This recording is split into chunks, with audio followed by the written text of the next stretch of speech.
course. Like, my heart goes out to everyone. I feel bad for him. Like, You feel bad for Diddy? I feel bad for, let me tell you something. I know enough broken people. I don't feel bad for the fact that he did what he did, but I feel bad for anyone that's that broken that harms people.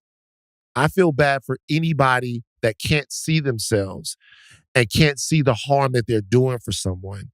I feel bad for the fact that his actions are now going to affect his family, that they're going to affect people around him.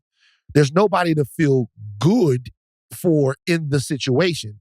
The only thing that we can feel, which is my point, the only thing that we can feel good about is that hopefully with this type of light and disinfectant being shown on it, that there won't be another victim, that there won't be somebody else that has to endure this, that now anyone who knows what he is capable of won't be in a situation to where they're groomed into it, to where they're led into it, to where they're walked into it. Exposing someone that's capable of that does that, that's been that, is always good. That is always cause for a celebration. It don't matter who daddy it is. It's always going to be somebody daddy. It's going to be somebody mama. It's going to be somebody brother. It's going to be somebody cousin. And that's just the way it goes. Personally, I think there's an opportunity here because I don't think there's anything criminally that's going to happen. So that means Puff is still going to be a father. He's still going to be a member of his family. There's an opportunity here for him to heal himself. For whatever is making that who he is, for him to heal himself. For him to forget about being the mogul and the cultural god and all of that stuff and focus on being the person that he has purported to be. And that is a good thing for his family. It's a good thing for his sons. If he does it. If he were to do it, right? If he were to do it. But us seeing this, to me, is good for his people. It's good for everyone around him. Look, man, I'll be honest with you. Like, I've talked about this before. You know, my dad died and I learned a lot of stuff about him. The hardest thing about it was that he took who he was to the grave. To the grave. We can't talk about it. We can't have a discussion about it. He hadn't hurt anyone. This was all things that he had done, you know, whatever. I mean, he hurt people emotionally. So, Puff is in his mid to late 50s. His children, who I'm not so sure don't know at least a little bit of this, right? His children having the opportunity to help their father or to know who their father, I can't see there being anything wrong with that. Because Puff needs help. Now, nobody has to care about whether or not he gets it. But the only thing I'm saying is that in situations like that, that guy has the capability to hurt so many people with who he is, to hurt so many people. Cassie needs love, light, protection, healing, people to open her arms. She needs the ability to be able to tell her story, to be as full and free as she needs to be. And what needs to happen with him is he needs to have the accountability that prevents him from hurting people. Because that's what people with that much power, that much influence, that much gravitas do. They hurt people. They create new victims. That's why I think it's celebratory. That's it. I'm not celebrating his downfall. This shit hurts. It hurts that you. It's embarrassing. It's disgusting. And yo, man, it puts you in this spot. You know, I'm 44. And I'm starting to ask, like, what's in my fucking brain? What do you mean? Like all of this time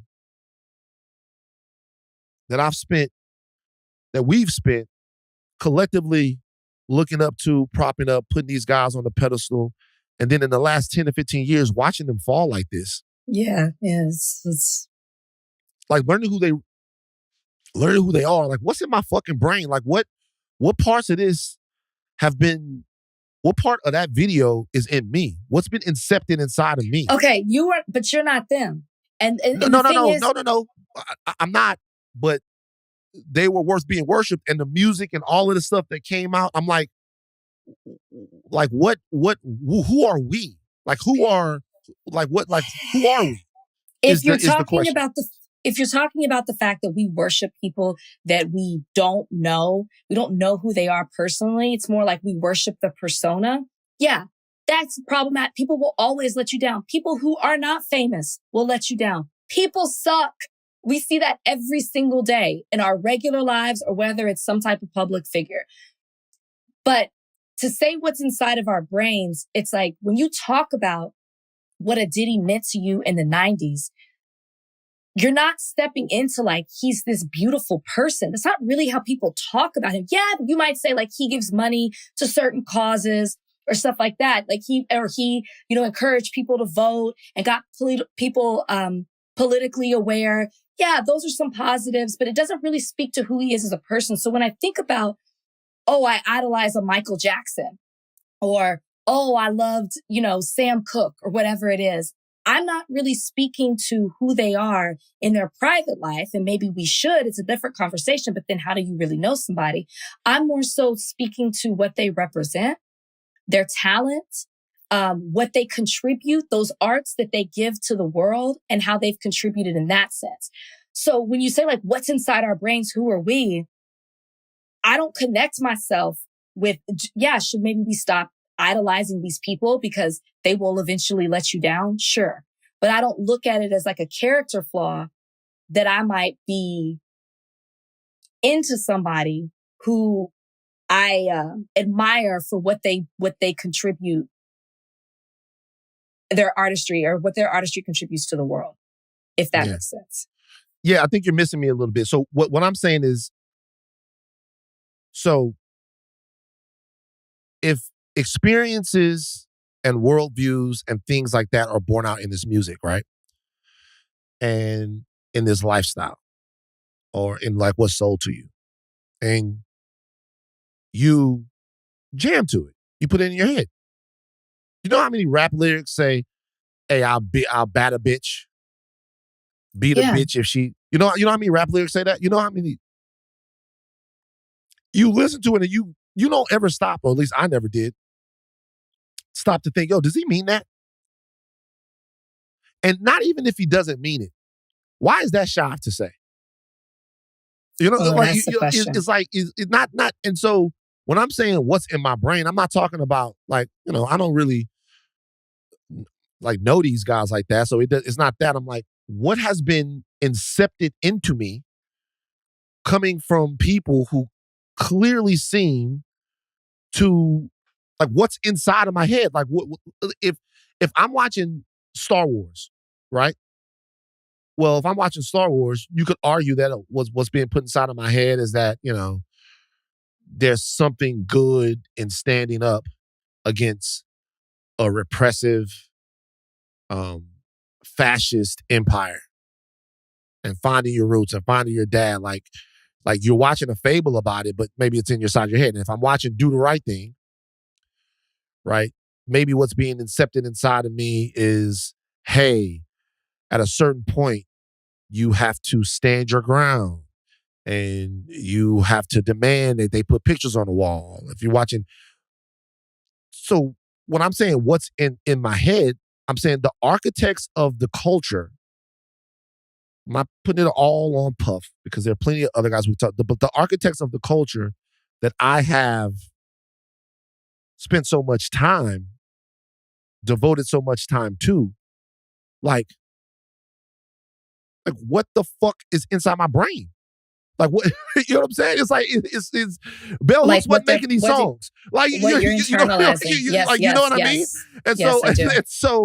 and so if that video, there's a brutal assault by an out of control maniac. Mm-hmm. Does Puff's music reflect that though? I mean, I don't know. Like, it's I'd one have to go thing back when and I listen. get when you're talking about like rap and that kind of stuff, but like, as you said earlier at the top of this, he has purported himself to be like a lover. He loves. Yeah, but it was other shit though. It was, you know, and look, I'm not doing the revisionist history on it. When Puff hit me up, I was overjoyed. I was always happy to have known him. Like always happy to have known him. But you know, busting in there with champagne bottles and being Steve style, like a lot of that stuff as a younger man, it felt like hip hop. You know, even when you would hear the edge that somebody has, you feel like, damn, it's different. It's just, you know, maybe this is a function of getting a little older, and maybe it's just the veil being lifted off some of this stuff. Like I go, yo, am I doing enough work to unlearn? Am I doing enough work on myself? Like what's still knocking around in there? Like what do you do? Look, right now it's just literally, we just saw the video. It's just talk, but I'm just saying, it's like, you got to be discerning about some of this stuff, and you got to keep your mind and your eye on it, on the art, on the people, on all of this. I mean, you know, there are other questions I have about the video itself. It's in LA. It's 2016. I was at TMZ at the time. I do not see how that video gets missed by TMZ. I don't see how that video doesn't get got by TMZ. In LA, May 2016, at the height of the strength of the news gathering of TMZ, Mike Walters aired. I don't see how that video goes 8 years and CNN gets it. I know, let me tell you something real quick. CNN isn't paying anybody for any video, right? The difference between TMZ and other people is that they'll pay for the video, and that makes it easy to procure video.